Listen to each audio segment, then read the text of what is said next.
Hello everyone.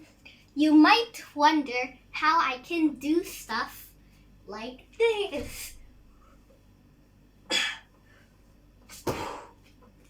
Now, I have like a very specific daily.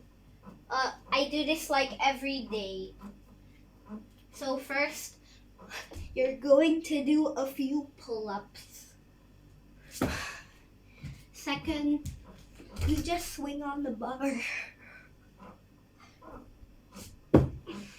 And third, you're going to try to hang on one hand for as long as you can.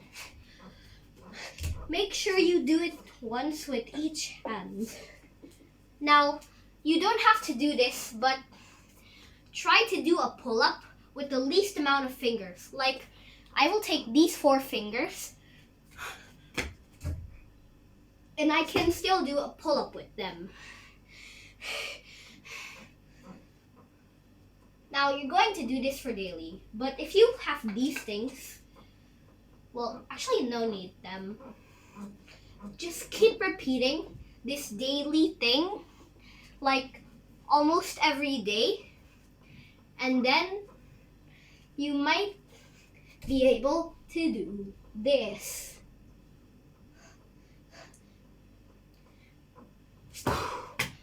Thank you for watching, everyone.